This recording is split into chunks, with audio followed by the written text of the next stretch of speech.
saya kemari, saya akan melakukan pendidikan kesehatan mengenai ASI eksklusif ya Bu. Tujuannya agar Ibu lebih mengetahui apa ASI eksklusif itu sebenarnya dan manfaat ASI eksklusif untuk bayi serta untuk Ibu sendiri.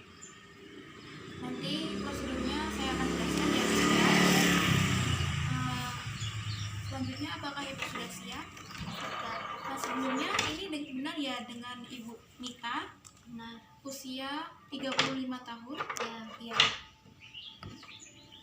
Nah sebelum saya akan mulai, apa sih ASI eksklusif itu sebenarnya? Saya akan menjelaskan. ASI eksklusif itu merupakan ASI yang diberikan kepada bayi antara usia 0 sampai 6 bulan tanpa makanan pendamping apapun, makanan atau minuman pendamping apapun.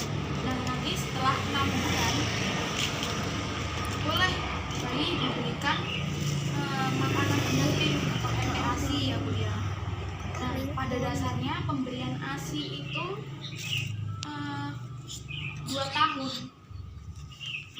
tahun sampai 2 tahun usia bayi ya Bu ya.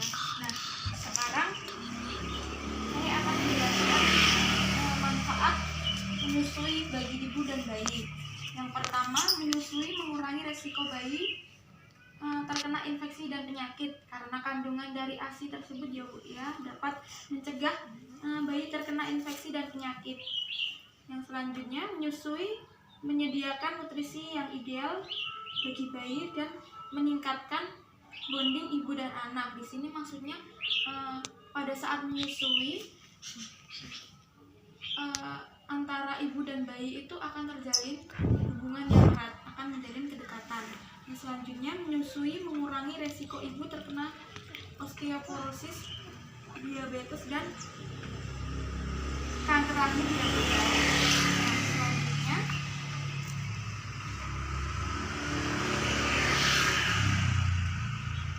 komposisi dari ASI.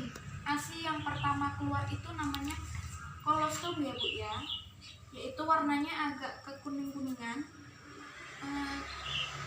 keruh, agak krem-krem gitu ya Bu ya. Nah di dalam ASI itu mengandung konsentrasi antibodi yang paling tinggi. Nah itu selama 6 minggu.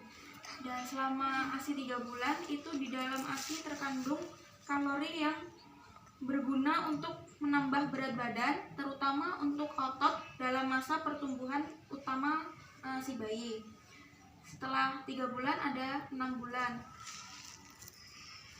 Dibutuhkan itu yang dibutuhkan di dalam ASI itu terkandung asam lemak omega tinggi untuk perkembangan otak.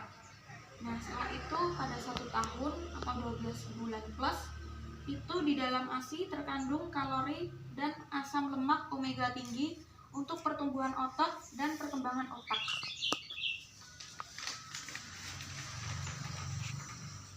Selanjutnya saya akan memberitahukan Ibu bagaimana cara menyimpan ASI ya Bu ya.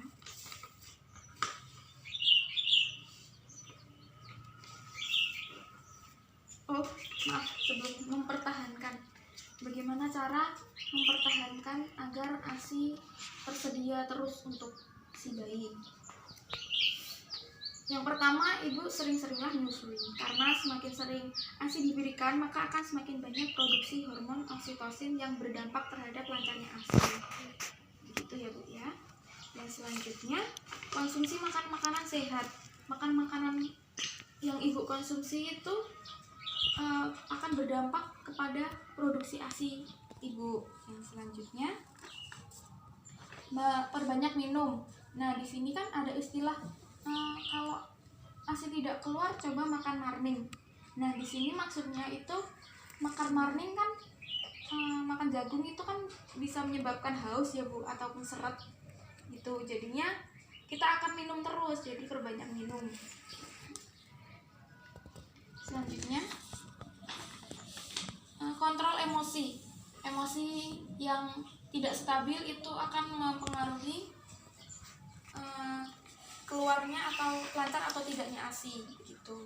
Nah, di sini ada dukungan keluarga. Selanjutnya, dukungan keluarga ini sangat penting karena apabila keluarga tidak mendukung dalam proses pemberian ASI, maka ibu nanti akan merasa down dalam psikologisnya.